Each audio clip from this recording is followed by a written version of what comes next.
Yeah, hello all. Big shout out to James. I was genuine when I said I'm learning a lot from you. Um, I get caught up in all the technical sides of things.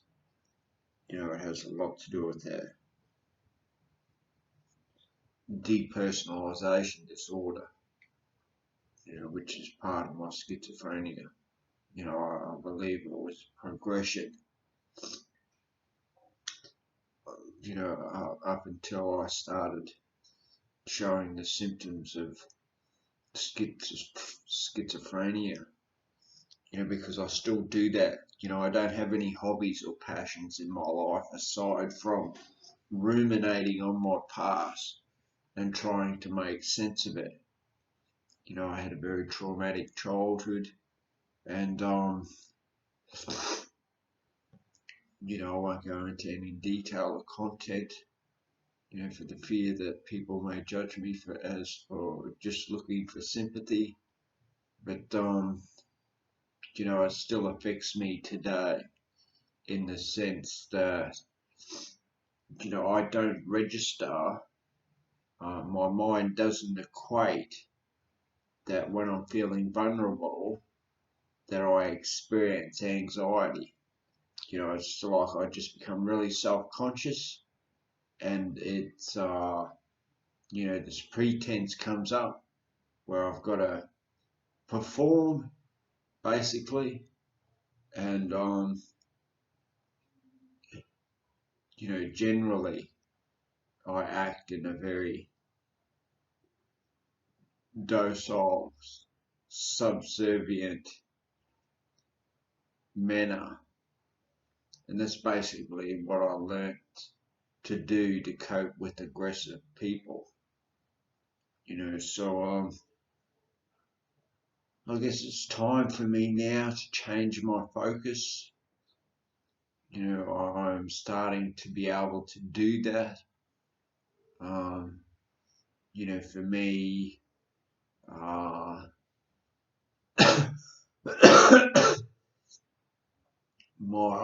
I get disorganized thinking as well, but generally I try and thread the needle, so to speak. I try to analyze, and this is a form of insanity.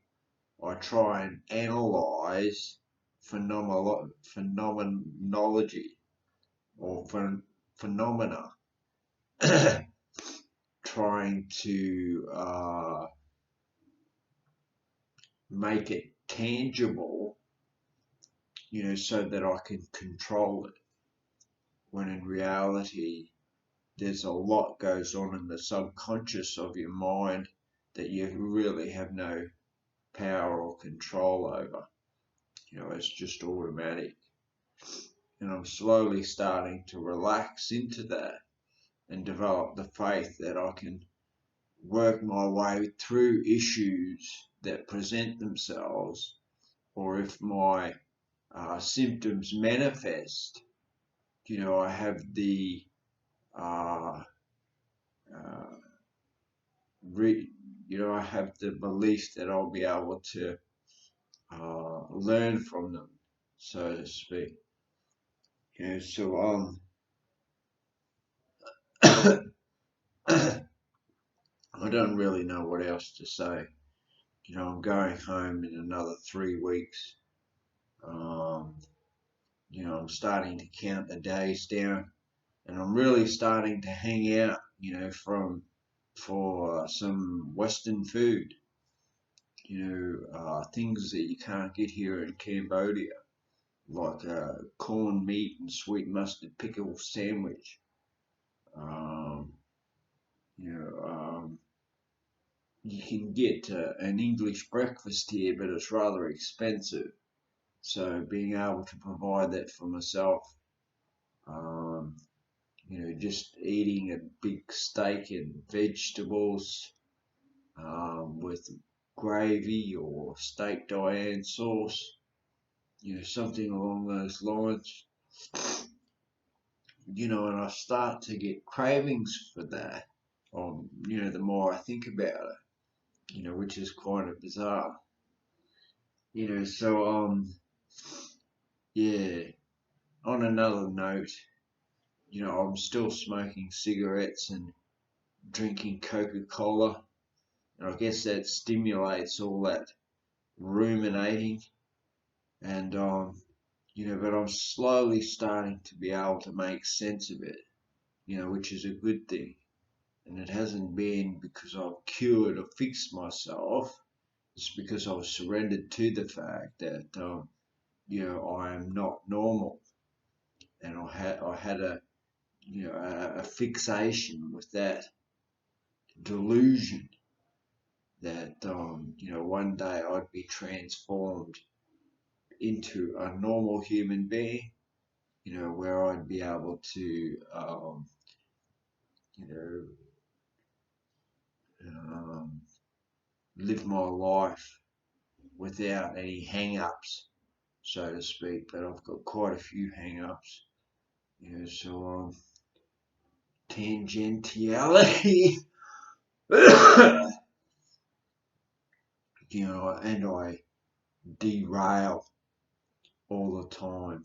I lose my train of thought. Um, yeah, especially once I've taken my medication, but I take it at night, so by the time I wake the next morning, it's past, the majority of it has um, filtered its way through my system, and I feel like I can function reasonably well. So yeah, I don't have a great deal to say, like I said, so I hope everyone is traveling well, and you know, please comment, subscribe, do whatever, and I'll get back to you. Peace.